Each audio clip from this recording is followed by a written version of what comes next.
নমস্কার, সনাতন ধর্মকথা চ্যানেলে আপনাদের সবাইকে স্বাগত। আজ 1432 সালের বৈশাখ মাসের 6 তারিখ রবিবার, সপ্তমী তিথি। মহাভারতের আদি পর্বের ৭৭তম অধ্যায়ে দেবযানীর দ্বারা কচের বিবাহ প্রস্তাব শুরু করব।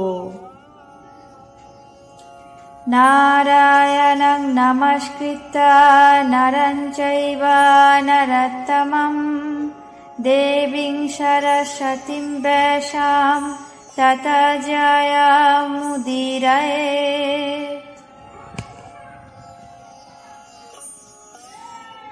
ঋষি বৈশম্পায়ন বললেন, ব্রতপরায়ণ কচ গুরুর দ্বারা আদেশ পেয়ে স্বর্গে প্রস্থান করতে উদ্যত হলে দেবযানী বললেন, হে মহর্ষি অঙ্গিরার পৌত্র কচ, তুমি কুল, শীল, বিদ্যা, তপস্যা এবং সম, দম আদির দ্বারা অলঙ্কৃত হয়েছ।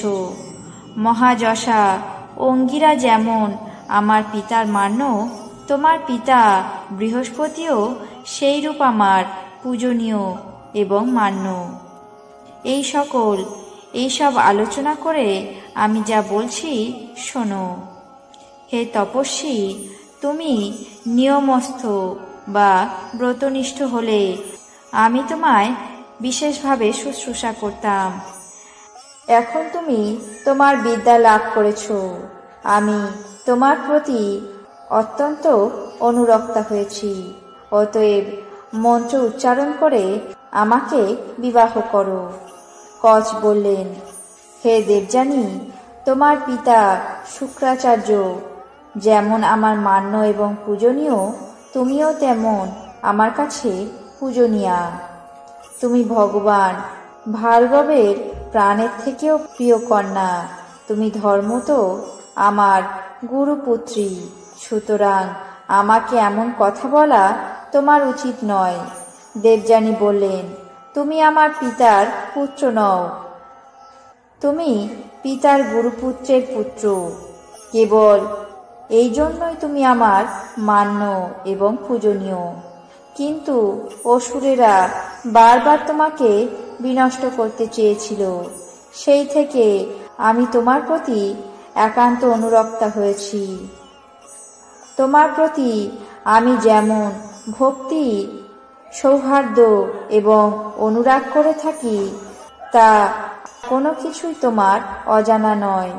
অতএব হে ধর্মজ্ঞ, এখন তুমি এই অভাগিনীকে পরিত্যাগ করো না। কচ বললেন, হে দেবযানী, অন্যায্য বিষয়ে আমাকে নিয়োগ করা তোমার উচিত নয়।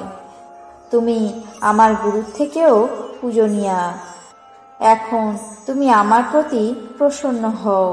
হে বিশালাক্ষী, তুমি যে শুক্রাচার্যের ঔরসে জন্মগ্রহণ করেছ, আমি তারই উদরে বাস করেছিলাম।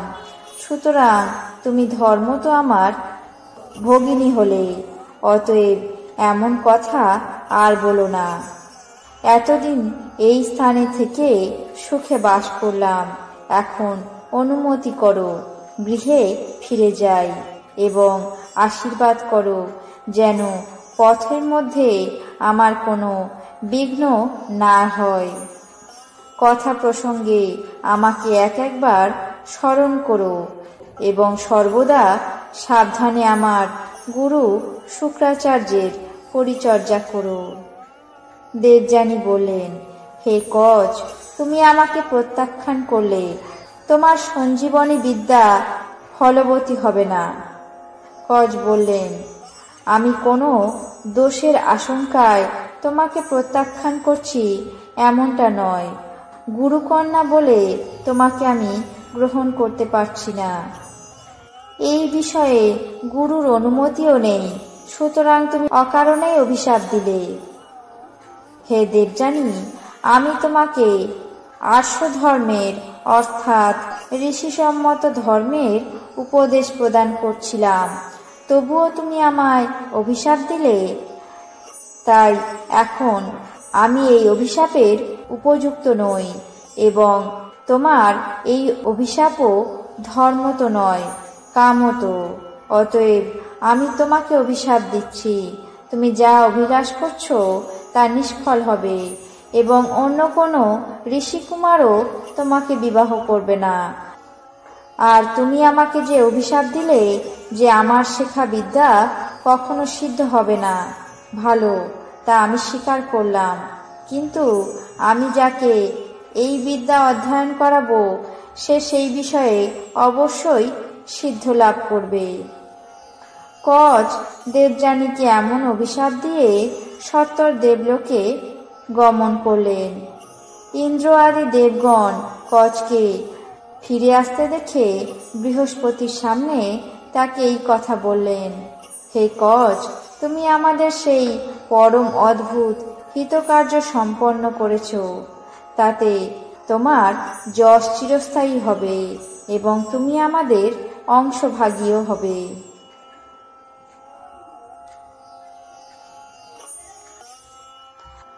আজ মহাভারতের আদি পর্বের ৭৭তম অধ্যায়ে দেবযানীর দ্বারা কচের বিবাহ প্রস্তাব পর্ব এখানেই শেষ করছি। আপনাদের কেমন লাগছে তা অবশ্যই কমেন্ট বক্সে জানাবেন। চ্যানেলটিকে সাবস্ক্রাইব করবেন, লাইক করবেন, শেয়ার করবেন। ধন্যবাদ।